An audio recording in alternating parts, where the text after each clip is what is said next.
할렐루야, 3월 17일 수요일입니다. 마태복음 24장 1절부터 14절까지 말씀을 읽고 은혜 나누도록 하겠습니다. 예수께서 성전에서 나와서 가실 때에 제자들이 성전 건물들을 가리켜 보이려고 나아오니 대답하여 이르시되 너희가 이 모든 것을 보지 못하느냐?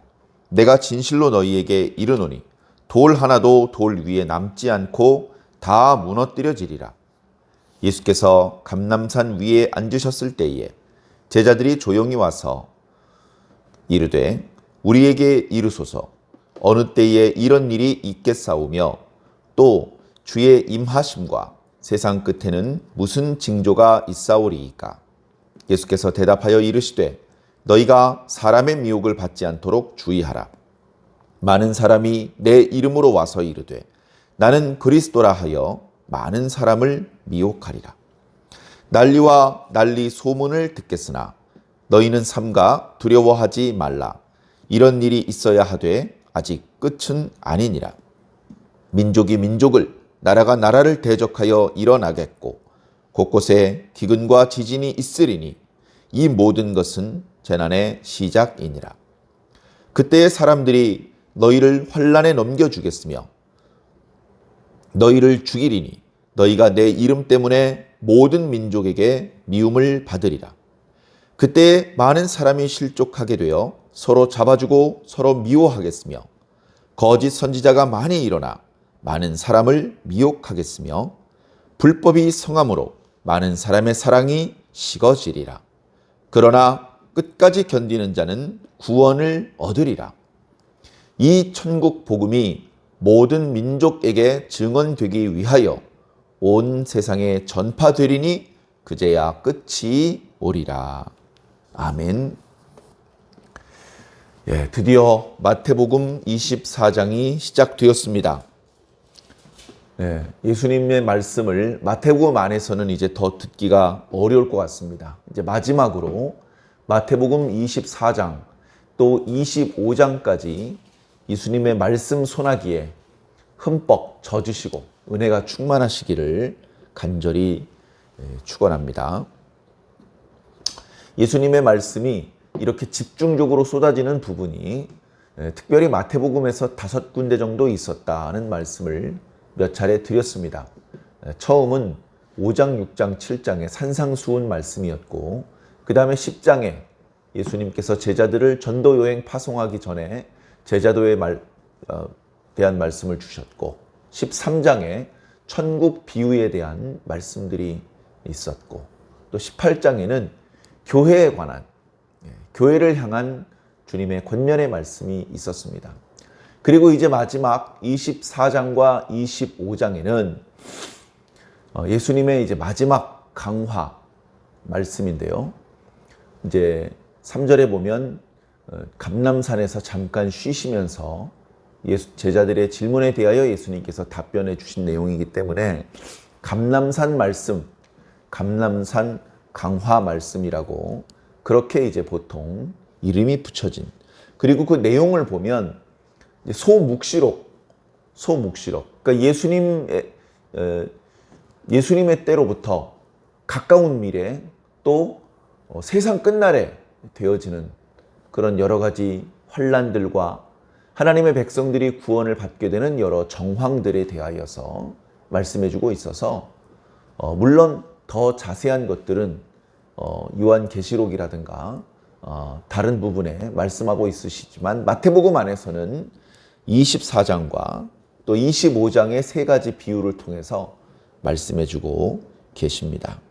우리는 또 오늘도 겸손히 그러나 우리들의 마음과 어떤 열정을 다 담아서 주님의 말씀을 경청하고 그 말씀의 거울에 우리 자신을 비추어 봄으로 오늘 우리들의 믿음, 오늘 우리들의 삶을 더 온전한 모습으로 성장하고 성숙시켜 나가야 할 줄로 믿습니다. 자, 바로 전의 말씀 23장 뒷부분의 말씀을 보면 예수님께서 당시 종교 지도자들을 책망하시면서 결국 너희들이 선지자를 죽이는 일을 멈추지 않기 때문에 이 예루살렘은 황폐하게 되고 버려지게 될 것이다. 이제 그렇게 말씀을 하셨습니다. 그러나 이제 제자들은 그 말씀의 깊이를, 의미를 정확히 이제 헤아리지 못하고 있는 상태에서 오늘 말씀 보니까 이날 이제 사역을 마치시고 성전에서 나오시면서 제자들이 성전의 건물을 구석구석 둘러보려고 이렇게 움직일 때에 예수님께서 너희가 아직도 이걸 깨닫지 못하였느냐? 너희가 아직도 조금 전에 내가 너희들에게 해준 말씀을 이해하지 못하였느냐? 하면서 돌려 말하지 않으시고 직설화법으로 이렇게 말씀하셨습니다. 돌 하나도 돌 위에 남지 않고 다 무너뜨려질 것이다. 제자들이 예? 정말요? 이렇게 반문할 수가 없었습니다. 서둘러 그 자리를 떠나 나올 수밖에 없었죠. 예수님께서 묵으시는 숙소는 베단이라는 곳, 다시 말해서 예루살렘으로부터 조금 떨어져 있는 마을인데요. 그 마을로 가기 위해서는 이제 감람산을 넘어서 가야 했습니다. 그래서 이제 감람산을 지나서 숙소 쪽을 향하여 가고 있는데 늘 쉬던 곳에서 아마 예루살렘 성전이 내려다 보이는 그런 데쯤이 아니었을까. 거기에서 이제 잠깐 앉아서 쉬고 있는데 제자들이 참을 수가 없었죠. 왜냐하면 조금 전에 3절에 돌 하나도 돌 위에 남지 않고 다 무너질 것이다. 무너뜨려질 것이다. 그런 말씀을 들었기 때문에 성전이 무너진다는 것은 충격적인 말씀이었습니다. 성전을 과거에 솔로몬이 건축했던 성전이 무너진 적이 있었죠. 그러나 그 성전은 하나님의 놀라운 은혜로, 하나님의 섭리로 불과 한 70년 만에 다시 재건되었습니다. 물론 그 모양은 처음에 다윗과 솔로몬이 나라가 안정되고 번영하던 시대에 또 하나님을 향한 뜨거운 마음이 있던 시대에 온 힘을 다하여 건축한 솔로몬 성전에 비할 바 못 되었지만 어찌되었건 스룹바벨 시대에 이제 성전을 다시 재건했거든요. 그리고 하나님의 은혜로 이스라엘, 유대인을 불쌍히 여기시는 하나님의 은혜로 저 헤롯이라는 사람을 통해서 성전을 보수했고 더 아름다운 모습으로 확장, 증축 공사를 했단 말이죠. 그런 상황인데 그래 당시 유대인들은 이 성전은 무너지지 않을 것이다. 이 성전이 여기 계속 이렇게 존재하고 이 성전을 중심으로 하나님께 제사를 드리고 율법을 선포하며 그런 와중에 그리스도께서 오실 것이고 그 메시아를 통해서 이스라엘이 회복될 것이다. 그런 것들을 기대하며 믿고 있었습니다. 자, 그런 기대에, 그런 믿음에 찬물을 끼얹듯이 결코 그렇게 되지 않을 것이다. 이 성전은 무너질 것이다. 이 성전은 심판의 대상일 뿐이다. 이제 성전 자체가 필요 없다는 말씀이 아니고요. 너희들이 보고 있는 이 건물은 필요 없는 것이다 이겁니다. 이 건물은 더 이상 성전으로서 기능하지 못하고 강도의 소굴이 되었고 심판의 대상이 될 뿐이다. 하나님이 임재하시는 진정한 성전은 예수 그리스도십니다. 그리고 그 예수 그리스도를 통해서 믿는 성도들에게 성령을 주시면 그 성도들의 몸이 하나님의 성령이 거하시는 성전이 되는 것입니다. 그래서 오늘날 우리들은 이 건물을, 교회 건물을 이걸 성전이라고 생각하지 않습니다.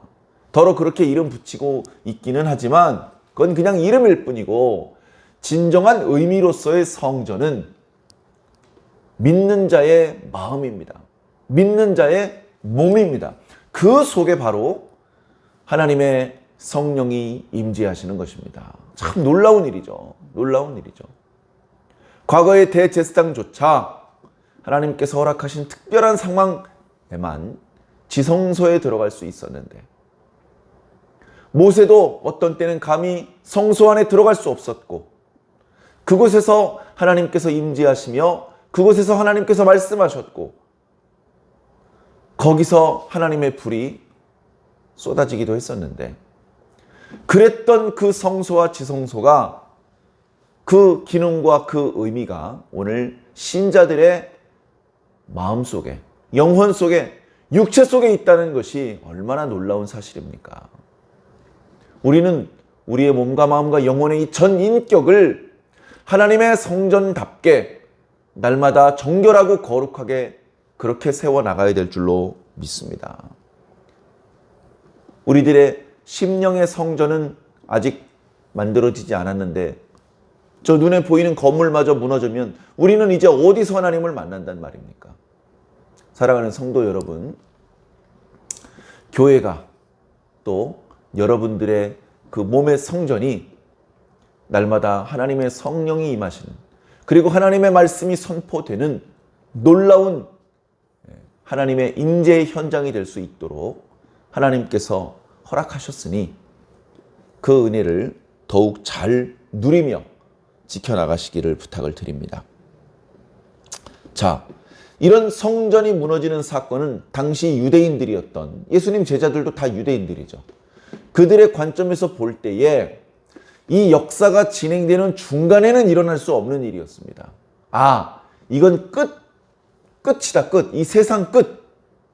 하나님께서 전개시켜 나가는 이 역사가 끝나는 날이 있다고 하더니 그때 성전이 무너지는구나. 그래서 제자들이 그렇게 물어본 겁니다. 주님, 우리에게 가르쳐 주십시오. 어느 때에 이런 일, 성전 건물이 돌 하나도 돌 위에 남지 않고 다 무너뜨려지는 이런 일이 어느 때에 있겠습니까? 그리고 그런 때라면 세상의 끝날일 텐데, 그때는 주님께서 임하시는 때가 아니겠습니까? 그렇게 제자들이 질문을 했죠. 예수님께서 어찌 보면 이런 질문을 기다리셨는지도 모릅니다. 기다렸다는 듯이, 준비가 되어 있다는 듯이 예수님의 말씀이 폭포수처럼 쏟아지기 시작했습니다. 물론 예수님은 단순히 당신이 알고 계신 지식을 제자들에게 전수해 주는 데 목적이 있는 것이 아니고, 그 제자들을 진심으로 사랑하기 때문에 그 제자들을 위하여 조언의 말씀, 지혜의 말씀, 그들을 준비시킬 수 있는 말씀을 주시는 것이죠. 첫 마디는 이겁니다. 너희가 사람의 미혹을 받지 않도록 조심하라. 왜 그렇습니까? 사람의 미혹을 받을 일이 엄청나게 많기 때문입니다. 많은 사람이 내 이름으로 와서 이르되 나는 그리스도라 하여 많은 사람을 미혹하게 될 것이다. 실제로 예수님께서 부활승천하신 이후에 30-40년간에 걸쳐서 도처에서 수많은 사람들이 자신을 그리스도라 그렇게 외치는 사람들이 나타났고, 여러 어려운 환경 속에 그런 거짓 그리스도에게 마음을 빼앗기고 미혹되는 역사들이 많이 일어났습니다. 거기까지만 보면 예수님께서 지금 주시는 말씀은 당시 1세기에 다 이루어진 것 같습니다. 그런데 웬일입니까? 오늘 우리들의 시대에도 아직도 내가 그리스도라고 말하는 사람들이 있습니다. 우리는 여전히 우리 마음이 미혹되지 않도록 조심해야 되는 상황 가운데 있는 것입니다. 다시 말해서 마태복음 24장의 말씀은 여전히 21세기에 예수 그리스도를 믿는 우리 성도들과 교회들을 위해서 주시는 말씀이기도 하다는 것을 주의 깊게 살펴보시기 바랍니다. 자, 6절에 보니까 난리와 난리 소문을 듣겠으나, 이 난리는 전쟁입니다. 가까운 곳에서 먼 곳에서 일어나는 여러 전쟁들의 소문이 들리겠지만 두려워하지 마라. 끝은 아니다. 민족이 민족을, 나라가 나라를 대적하여 일어나겠고 곳곳에 기근과 지진이 있으리니 이 모든 것은 재난의 시작일 뿐이다. 여기서 재난은 산통, 진통의 시작일 뿐이다. 여인이 임신해서 아이가 낳을 때가 되면 진통을 시작하죠. 진통. 그런데 처음에 배가 아팠던 그날 아이가 나오는 게 아닙니다. 너무너무나 배가 아파서 깜짝 놀라서 이제 아기가 나오려나 보다 그랬는데 아니랍니다. 그렇게 진통이 주기적으로 오고 점점점 그 강도가 세어지는 것 같을 때 그때 이제 아이가 태어나는데요. 그 기간이 아이를 낳는 어머니의 입장에서는 너무나 고통스럽고 긴 시간들이죠. 예수 그리스도께서 다시 오시는 때도 마찬가지입니다. 여러 가지 징조들이 나타나는데 그 징조가 나타나자마자 예수님께서 나타나시는 것이 아닙니다. 긴 산통의 끝에 예수님께서 오시고 그제서야 비로소 모든 말씀이 성취되고 구원이 완성되는 것입니다. 그 과정 중에 진짜 예수 그리스도께서 다시 오시기 전에 가짜 그리스도가 나타나는 것이죠. 예수님 부활 승천하신 지 얼마 안 됐을 때도 있었지만 예수님께서 다시 오시는 시대에도 어쩌면 더 많은 거짓 그리스도들이, 적 그리스도들이 활개를 치고 활동을 하는 그런 역사들이 나타날 것입니다. 그렇기 때문에 성도들은 그런 일에 마음이 흔들리지 않고 미혹되지 않고 여전히 다시 오실 주님을 기다릴 수 있는, 흔들리지 않는 그런 자세가 필요한 줄로 믿습니다. 자, 이어지는 말씀을 보면요. 겉으로 막 기근이 있고 뭐 지진이 있고 무슨 전쟁이 있고 그런 것뿐 아니라 이 제자들의 공동체 안에서도 여러 가지 어려운 일들이 발생됩니다. 사람들이 너희를 환난에 넘겨주겠으며 너희를 죽이리니 너희가 내 이름 때문에 모든 민족에게 미움을 받으리라. 지금하고는 비교도 안 되는 박해가 있을 것이다. 너희들은 유대인들의 미움만 받는 것이 아닐 것이다. 모든 민족의 미움을 받게 될 것이다. 실제로 바울도 유대인들의 미움만 받았던 것이 아닙니다. 더 많은 헬라인들, 로마의 각 지역을 돌아다니면서 말씀을 전했는데 가는 곳마다 미워하는 사람들이 있었습니다. 까닭은 사도 바울이 항상 세상의 편에 서 있지 않고 그리스도의 편에 서 있었기 때문에 그렇습니다. 그리스도의 이름 때문에 받고 있는 그 미움이었던 것입니다. 그런 역사는 오늘날까지도 어쩌면 계속되고 있습니다. 우리나라는 헌법에는 종교의 자유가 있는 것 같고 자유롭게 말씀을 선포할 수 있고 믿을 수 있는 것 같지만 많은 제약이 있고 심지어 법으로도 금지된 나라들을 생각해 본다면 역시 예수님의 이름을 온전히 위하는 사람들은 미움을 받을 수밖에 없겠구나라는 그런 공감이 되는 그런 말씀이기도 합니다. 많은 사람이 실족하게 될 것이다. 왜 그렇죠? 많은 사람들이 실족하는 이유는 불법이 성하기 때문이고 거짓 선지자들이 많이 일어나기 때문에 그렇습니다.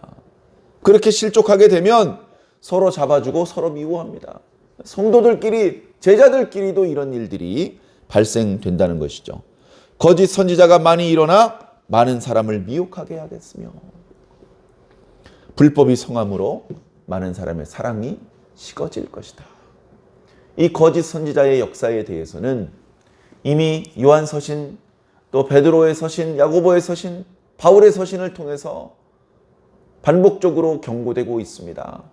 그리고 그들은 교리적으로 거짓된, 잘못된 것을 가르칠 뿐 아니라 그들의 일상은 재물을 탐하고 분여자를 욕보이는 신앙이 없는 일반 사람만도 못한 그런 덕성을 보이고 있기 때문에 사랑이 식어지게 될 것이다. 많은 사람이 실족하고 넘어지게 될 것을 말씀하고 있는 것입니다. 너무나도 안타깝죠. 너무나도 우리가 감당하기 어려운 그런 환난들입니다. 그럼에도 불구하고 13절에 그러나 끝까지 견디는 자는 구원을 얻으리라. 할렐루야. 끝까지 견디는 자. 여러 종류의 어려움들, 국가적인 재난, 전쟁, 기근, 지진, 또 종교적인 박해, 형제들 간의 반목, 그런 것들 때문에 우리들의 몸은 지치고 마음은 상하겠지만 그럼에도 불구하고 흔들리지 않고 여전히 다시 오실 주님을 믿고 소망하며 기다리는 그 자는, 여기서 끝까지 견딘다는 것은 견디면서 자기 자리를 지킨다는 뜻입니다. 그렇게 하는 자에게는 반드시 주님께서 약속하신 구원이 임할 것이다. 이 천국 복음이 모든 민족에게 증언되기 위하여 온 세상에 전파되리니 그제야 끝이 오리라. 그 끝에 해당되는 말씀도 이제 계속해서 15절 이하에 이어지게 될 것입니다. 사랑하는 성도 여러분, 말씀을 읽으면서 오늘 우리들의 시대가 정말 끝인가? 그런 느낌이 들 정도로 오늘 우리들의 시대에도 많은 난리와 난리 소문이 있고 또 여러 기근과 지진, 그런 소문들이 있습니다. 많은 거짓 선지자들, 적그리스도들이 활개치고 있습니다. 사랑하는 성도 여러분, 이런 상황 속에 우리들은 사람의 미혹을 받지 않도록 조심하고, 그리고 불법이 성함으로 사랑이 식어진다고 했는데 우리들의 사랑은 식어지지 맙시다. 하나님을 사랑하고 이웃을 사랑하라고 하신 주님의 말씀을 잊지 말고 말뿐 아니라 행함과 진실함으로 우리들의 사랑을 보여줄 수 있는 저와 여러분들이 되길 바랍니다. 그렇게 계속해서 환난 중에도 형제를 사랑하며 말씀을 준행하는 삶을 사는 것이야말로 끝까지 견디는 모습이 아니겠습니까? 우리가 소망하는 이 구원을 얻기 위해서 부지런히 이 천국 복음을 전파하셔서 온 세상이 이 말씀을 듣게 하시고 끝이 왔을 때 부끄럼 없이 다시 오실 주님을 영접하게 되시기를 주 예수님 이름으로 간절히 축원합니다.